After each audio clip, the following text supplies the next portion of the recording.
जय नमस्कार, वंदे मातरम, भारत माता की जय। स्वागत है आप सभी का आज के मुख्य समाचारों में। तो इस वक्त की बड़ी खबर EPS 95 से जुड़ी आ रही है। जी हां, अगर आपने एक EPS पेंशन होगी तो ये खबर जान लेना आपके लिए बेहद ही ज़्यादा महत्वपूर्ण है। जैसा कि आप सभी जानते हैं कि जितने भी EPS धारक हैं, करीब 60 लाख से ऐसे EPS धारक हैं जो काफ़ी लंबे समय से EPS में बढ़ोतरी की मांग कर रहे थे। तो अशोक राउत जी का यहाँ पर लाइव बयान आया हुआ है EPS 95 पेंशन बढ़ोतरी को लेकर। तो क्या कहा है अशोक राउत जी ने, आप सभी को लाइव सुनाया जाएगा। वहीं आप सभी की जो मांगे थी वो यहाँ पर 7,500 रुपये बनी हुई थी कि EPS में वृद्धि कर जो न्यूनतम पेंशन है उसको यहाँ पर 7,500 रुपये प्लस DA कर दिया जाए। तो लगातार यहाँ मांगे बनी हुई थी और कई बार पत्र भी लिखकर भेजे गए और कई कोशिशें की गई कि EPS 95 पेंशन में यहाँ वृद्धि हो पाए। तो कितने राज्यों में होने वाली है वृद्धि और कब से आ रहा है आपके खाते में पैसा और किन किन लोगों के खाते में आएगा पैसा, आपको करना होगा बस ये काम, सीधा पैसा आ जाएगा आप सभी के खाते में। आप सभी जानते हैं कि EPS पेंशन वृद्धि की लेकर काफ़ी कोशिशें की गई, कई बार संसद में भी घेराव करने की कोशिश की गई और संसद में कई बार इस बात को उठाया गया कि आखिर कब से EPS धारकों को उनका हक मिलने जा रहा है। और एक भिक्षु आंदोलन भी शुरू किया गया था EPS पेंशन वृद्धि को लेकर। तो समय समय पर जो EPFO है इसको भी यहाँ पर घेरा गया और कई बार संगठन के द्वारा बहुत ही बयान भी जारी किए गए कि EPS 95 पेंशन वृद्धि को लेकर क्या बड़े कदम हो सकते हैं। लेकिन EPS पेंशन को वृद्धि में काफ़ी समय लग गया है। जी हाँ, EPS पेंशन वृद्धि में काफ़ी लंबा समय लग गया है, तब जाके कहीं सरकार ने कोई कोशिश की है EPS पेंशन धारकों को लेकर। तो EPS पेंशन में होने जा रहे हैं बड़े बदलाव। तो संशोधन के बाद किन्हें मिलेगी बढ़ी हुई धनराशि और कितनी धनराशि आप सभी के खाते में आप सभी को प्राप्त होगी। सभी को बता दें कि जितने भी EPS 95 के सदस्य हैं, जैसा कि आप सभी जानते हैं कि करीब 60 लाख से ज़्यादा ऐसे EPS धारक हैं जो कि पेंशन वृद्धि की मांग कर रहे थे और उनकी उम्मीदें थी कि कभी ना कभी सरकार जो है उनकी मांगों को सुन सकती है। तो आपको बता दें कि EPS 95 के तहत आने वाले कर्मचारियों के मूल वेतन यानी कि 15,000 या इससे ज़्यादा की अगर सीमा है तो उसका 12% हिस्सा भविष्य निधि में जाता है। वहीं नियोक्ता के 12% हिस्से में 8.33 यानी कि 8.33% कर्मचारी पेंशन योजना में जाता है। इसके अलावा पेंशन कोष में सरकार भी 1.16% का योगदान करती है। तो आप सभी के खाते में जो है सरकार भी योगदान करती है और आप सभी को उम्मीदें लगातार बनी हुई थी यहाँ की जितने भी EPS सब्सक्राइबर हैं उनकी जो पेंशन है वो यहाँ पर 7,500 रुपये सरकार कर दे। तो 7,500 रुपये के साथ साथ महंगाई भत्ते में भी यहाँ मांग चल रही थी। वहीं मेडिकल भी जितना है और जितने EPS धारक हैं उन सभी को यहाँ पर फ्री किया जाए। पेंशन भोगियों के एक संगठन ने अपनी मांगों को लेकर गुरुवार को संसद के समक्ष धरना प्रदर्शन की तैयारी की है।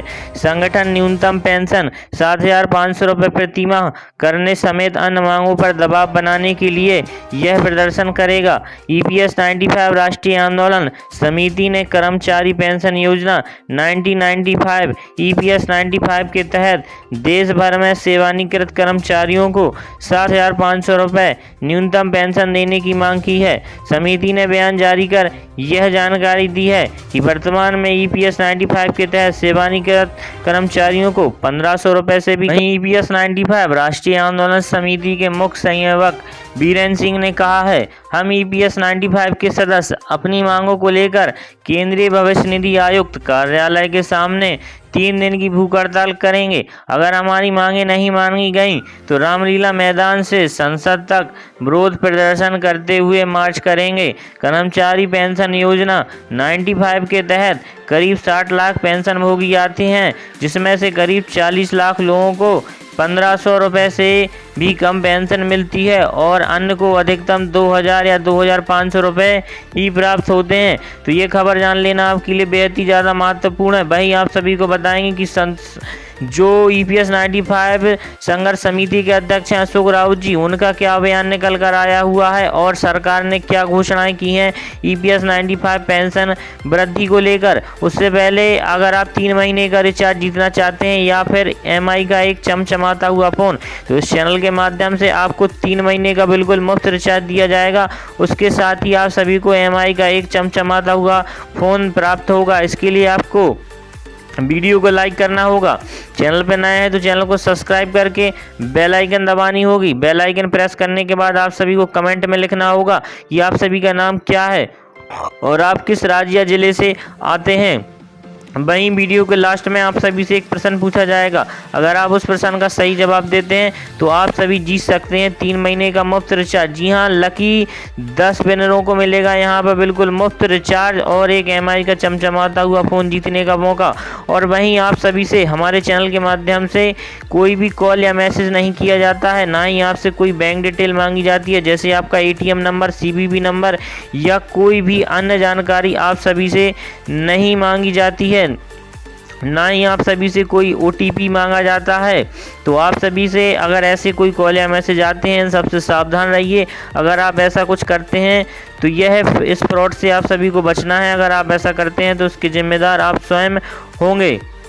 तो 7,500 रुपये को लेकर यहाँ सरकार पर भी दबाव डाले गए हैं। जैसा कि आप सभी को पता होगा कि जो राष्ट्रीय संघर्ष समिति है EPS 95 की, उसके अध्यक्ष अशोक राउत जी हैं, उन्होंने राज्य के विभिन्न सदस्यों से भी बातचीत की हुई थी, जिसके द्वारा सरकार पर दबाव बनाने की कोशिश की थी कि सरकार पर दबाव बनाया जाए, जिससे जितने EPS 95 पेंशन सब्सक्राइबर हैं उन्हें उनका हक मिल सके और पेंशन में वृद्धि हो सके।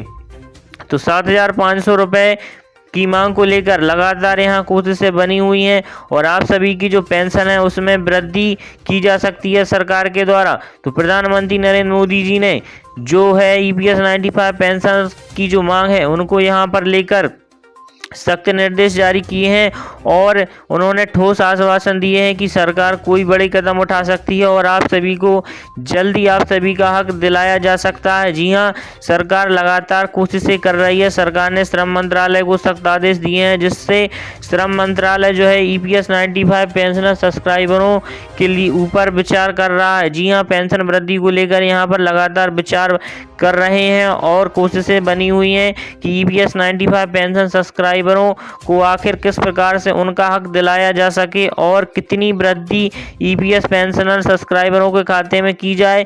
तो जल्द से जल्द आप सभी के खाते में आ सकता है पैसा।